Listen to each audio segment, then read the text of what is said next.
तो दोस्तों ये देखो इंजीनियरिंग मैथमेटिक्स का जो सेशन चल रहा है क्वेश्चन वाला, इसमें दो क्वेश्चन लिए मैंने अभी। एक मैट्रिक्स दे रखी है, इसकी रैंक पूछ रहा है, find the rank of given matrix 4 2 1 3 6 3 4 7 2 1 0 1। तो भाई मैंने बताया था ये है 3x4, तो इसकी जो रैंक है या 3 होगी, 3 से कम ही होगी। मिनिमम जो होता है ऑर्डर 3x4 है, तो नॉन स्क्वायर मैट्रिक्स है, तो मिनिमम वाला जो होता है 3 है यहाँ पर, उससे कम होती है या उसके बराबर हो सकती है रैंक, उससे ज़्यादा नहीं हो सकती। तो रैंक विल बी लेस और इक्वल टू 3। तो भाई अब देखो रैंक निकालने के लिए क्या करना होता है, जीरो बनाने पड़ते हैं। तो मैंने बताया था आपको सबसे छोटा वाला ऊपर होना चाहिए, मतलब सबसे बड़ा वाला नीचे होना चाहिए, सबसे छोटा ऊपर होना चाहिए। तो 6 सबसे बड़ा स्वाइप करना पड़ता है, उससे कोई दिक्कत आती नहीं है रैंक में। तो स्वाइप करना जो है ये ट्रांसफॉर्मेशन है और अलाउड है।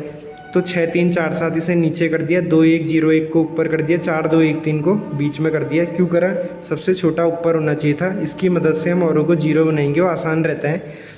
तो भाई पहले नंबर को देख के जीरो बनाने होते हैं, तो R2 - 2 R1 करना पड़ेगा, क्योंकि यहाँ 4 है वहाँ 2 है, 2 दूनी 4 हो जाएगा। और 2 तिया 6 करने के लिए R3 - 3 R1। तो जब ये करा ऑपरेशन 2 1 0 1 0 0 1 1 0 0 4 4 आएगा। ये आप लगा के देखना ऑपरेशन। तो अब क्या है, अब देखो इसका नॉन ज़ीरो लीडिंग एलिमेंट यहाँ पे है, इसका नॉन ज़ीरो लीडिंग एलिमेंट उससे तो पीछे है यहाँ पे है, लेकिन इस वाले का नॉन ज़ीरो लीडिंग एलिमेंट 4 है, वो 1 के नीचे आ रहा है। तो हमें क्या करना है, इसे भी जीरो बनाना होगा। कैसे बनाएंगे, R3 - 4 R2।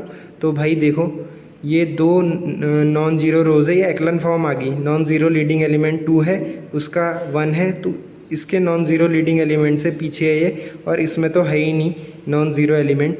तो भाई ये एक्लन फॉर्म आ गई। और नंबर ऑफ नॉन ज़ीरो रोज़ क्या होती है, रैंक हो जाती है। तो लास्ट वाली रो तो पूरी जीरो है, तो रैंक 2 आ गई इसकी। तो गिवन मैट्रिक्स की जो रैंक है 2 है। तो भाई ये इंपॉर्टेंट है बहुत। अब देखो अगला क्वेश्चन, इसी में दो क्वेश्चन एक साथ लिए, और ये इंपॉर्टेंट क्वेश्चन है बहुत ज़्यादा। कंप्यूटर साइंस गेट में आया, लेकिन आने वाले टाइम में मैकेनिकल या सिविल में भी आ सकता है, या किसी भी ब्रांच में आ सकता है, क्योंकि ये सिस्टम ऑफ इक्वेशंस का क्वेश्चन है। नॉन होमोजीनियस, क्योंकि RHS क्या है, नॉन ज़ीरो है। तो भाई देखो कोफिशिएंट मैट्रिक्स है 2 1 -4 4 3 -12 1 2 -8, और ये XYZ। ये कोफिशिएंट मैट्रिक्स क्या होती है, 3 इक्वेशन बनेगी, 2x 1y -4z। अगली बनेगी 4x 3y -12z, x 2y -8z equal to पहली इक्वेशन का राइट हैंड साइड अल्फ़ा, दूसरे का 5, तीसरे का 7। तो ऐसे 3 इक्वेशन बनेगी। तो ये कह रहा है कि how many values of alpha, for how many values of alpha this system has infinitely many solutions. तो ये बोल रहा है अल्फ़ा की कितनी वैल्यूज़ ऐसी आएंगी जिसके लिए इन्फाइनाइटली मैनी सॉल्यूशन आए।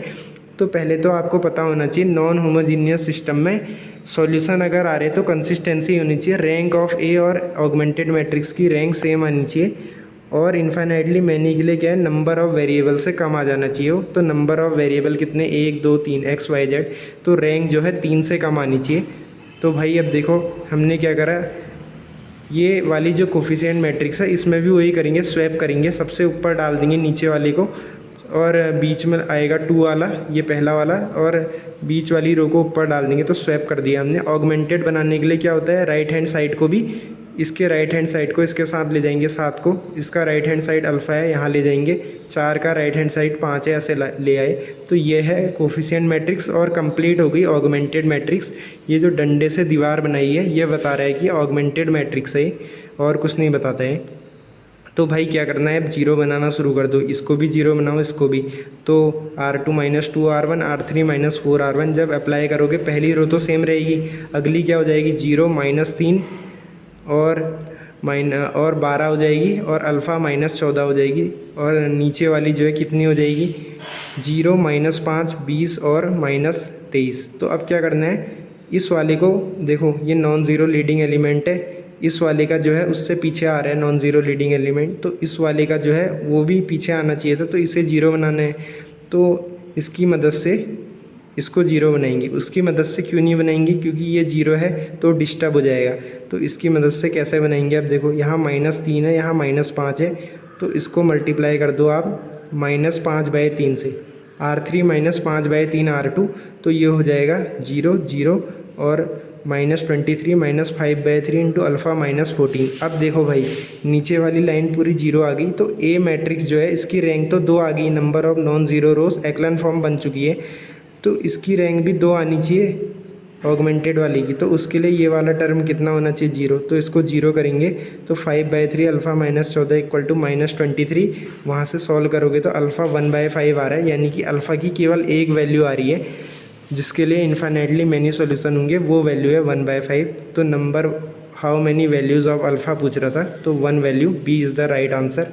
तो भाई ऐसे करना है ये क्वेश्चन, तो सही लगा होगा आपको ये। तो इम्पोर्टेंट है ये वाला जो है, रैंक जो है रैंक से ही रिलेटेड है, जो सिस्टम ऑफ लीनियर इक्वेशन है रैंक से रिलेट करता है। तो भाई रैंक बहुत इंपॉर्टेंट टॉपिक है, और सिस्टम ऑफ लीनियर इक्वेशन भी, इससे क्वेश्चन आप एक्सपेक्ट कर सकते हो डेफिनेटली आने वाले टाइम में। धन्यवाद।